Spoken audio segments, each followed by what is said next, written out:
والذین آمنوا وہاجروا وجاہدوا فی سبیل اللہ والذین آووا ونصروا اولئک هم المؤمنون حقا لهم مغفرۃ ورزق کریم صدق اللہ مولانا العظیم۔ بارگاہ رسالت مآب صلی اللہ تعالی علیہ وسلم میں درود پاک کا ہدیہ پیش کریں۔ اللہم صلی علی سیدنا و مولانا محمد معدن الجود والکرم وآلہ واصحابہ الکرام وابنہ الکریم وبارک وسلم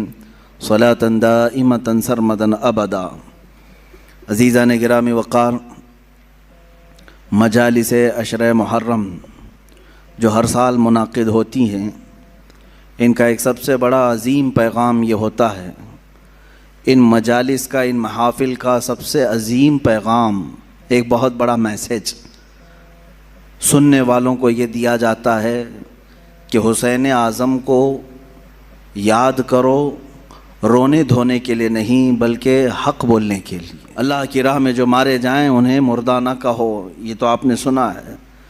تو اس پیغام کے تحت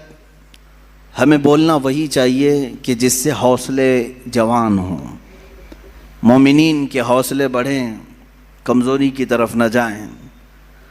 آج میں گفتگو کرنا چاہوں گا، اور آج کی ہماری تقریر ان تمام مجاہدین اسلام کے نام جنہوں نے اپنے تن من دھن سب کی بازی لگائی صرف رضائے رب ذوالجلال کے لیے، اپنے خالق حقیقی کے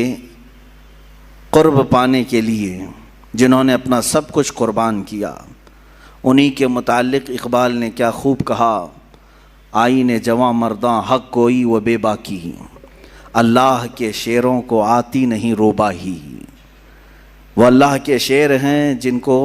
لومڑی پن نہیں آتا، وہ 10 کے مجمع میں بھی وہی بولیں گے، 1000 کے مجمع میں بھی وہی بولیں گے۔ اللہ کے کچھ بندے ہیں جن کے متعلق قرآن بھی کہتا ہے، من المؤمنین، اللہ تعالیٰ فرماتا رجال صدقوا ما عاہدوا اللہ علیہ،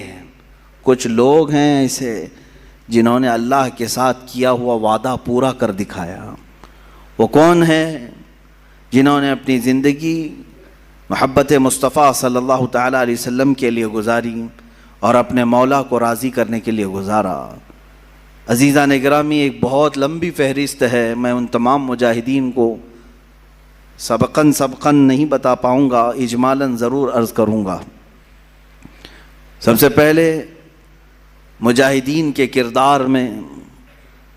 جو سب سے سر فہرست نام آتا ہے وہ محمد الرسول اللہ صلی اللہ علیہ وسلم کا، اس لیے کہ جہاد زندگانی میں روح اگر کسی نے پھونکا ہے تو وہ میرے رسول پاک نے۔ صحابہ کے دلوں کے اندر قوت ایمانی پیدا کی ہے اور انہیں جوش و ولولہ اور جذبہ عطا کیا ہے، تو یہ رسول پاک کی نظروں کا اثر ہے۔ میرے آقا صلی اللہ تعالیٰ علیہ وسلم کی بارگاہ میں رہنے والے یہ وہ صحابہ، بظاہر اسباب ان کے پاس کچھ بھی نہیں تھے، مال و دولت کی شدت سے کمی تھی، بسا اوقات ایسا بھی ہوا ہے کہ ان کے پاس کھانے کے لیے کھجوریں تک نہیں رہ گئی ہیں، ایک کھجور ہے، اسی کھجور پر 10 لوگ گزارا کر رہے ہیں۔ ایسے حالات بھی آئے۔ رسول مختار صلی اللہ تعالیٰ علیہ وسلم کے ان صحابہ کو مجاہدین کی سب سے اعلیٰ فہرست میں ہم شامل کریں، شمار کیے جائیں، تو بالکل یہ کوئی بھی بعید از قیاس نہیں ہے اور نہ ہی مبالغہ آرائی ہے۔ صحابہ اکرام رضوان اللہ تعالیٰ علیہ مجمعین، جن کے ہر ادا کو آج قوم مسلم کو چاہیے کہ وہ آئیڈیل بنائے اور اپنی زندگی کا نمونہ حمل بنائے۔ حضور اکرم صلی اللہ تعالیٰ علیہ وسلم کے ان صحابہ کی جو تربیت ہوئی ہے، آپ تصور کر سکتے ہیں، سوچ سکتے ہیں کہ جو اپنے گھر بار چھوڑ آئے ہیں،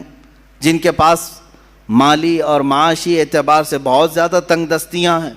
لیکن جب وہ جنگ میں اڑ جاتے تھے، اللہ اکبر،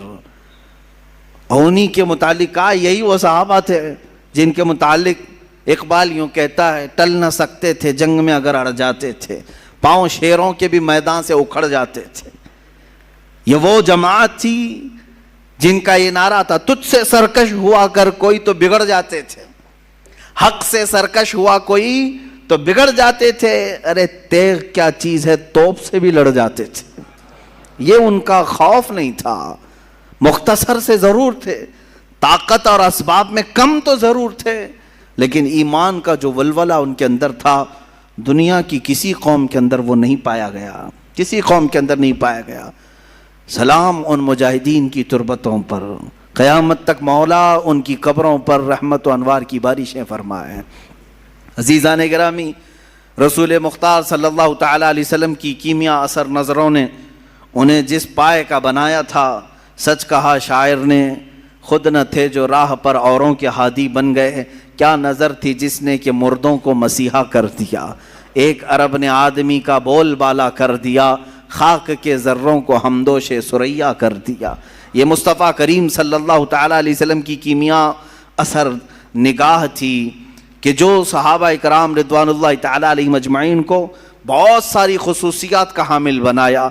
وہ لوگ جو مدینے میں یا مکے میں پہلے چھوٹی چھوٹی باتوں پر لڑ جاتے تھے، 120 سال تک کے ان کی جنگیں ہوتی تھیں، بڑے ان کے اندر برائیاں پائی گئی ہیں، عرب کے معاشرے میں سنتے رہتے ہیں آپ تاریخ، لیکن وہ انقلاب کیسا تھا جس کو میرے آقا صلی اللہ علیہ وسلم نے انہی صحابہ کے درمیان پیش کیا، اور اس جماعت کو ایسا تیار کیا کہ ان کا مثل اور ان کا مثیل آج تک کوئی نظر نہیں آتا۔ صحابہ کرام رضوان اللہ تعالیٰ علیہ مجمعین، ان میں جو مجاہدین صحابہ ہیں، ان میں سے مختصر چند صحابہ کی سیرت لیتے ہوئے ہم آگے بڑھتے ہیں۔ اسلام کیسے پھیلا ہے، اسلام کیسے پھیلا ہے؟ آج یہاں مسجد میں بیٹھ کر کے کچھ لوگ یہ سمجھتے ہیں پھولوں کی سیج پر سج کر ہمارے گھر میں آ گیا ہے، ہم باپ سے مسلمان ہیں، ماں سے مسلمان ہیں، اور اب تو لوگوں کو، ہمارے بچوں کو ایسا بھی لگتا ہوگا کہ بڑے کا گوشت کھانے والا مسلمان ہوتا ہے۔ آسان کام تو ہے میرے عزیزو، اس اسلام کو ہم تک پہنچانے کے لیے جن مجاہدین نے اپنے مجاہدانہ کارنامے نمایاں انجام دیے، ان کی ایک بڑی لمبی فہرست ہے، طویل فہرست ہے۔ آج جو تم سکون کے ساتھ مسجدوں میں نمازیں ادا کر پاتے ہو، یا پھر تمہارے گھروں میں آج دین اسلام کی جو بہاریں ہیں، ان کے پیچھے قربانیوں کی ایک لمبی قطار ہے، قربانیوں کی ایک بہت لمبی فہرست ہے۔ رسول مختار صلی اللہ تعالی علیہ وسلم کے وہ صحابہ جن کی زندگیوں کو دیکھے مشقتوں کا سامنا، مصیبتوں کا سامنا جو کرنا پڑا، یہ کربلا کے بیانات میں ہونا ضرور چاہیے، جہاں ہم حسین اعظم کے مجاہدانہ کردار کو بیان کرتے ہیں، ساتھ ہی رسول پاک کے دیگر جانثار صحابہ کی جہاد کو بھی ہم بیان کرتے ہیں۔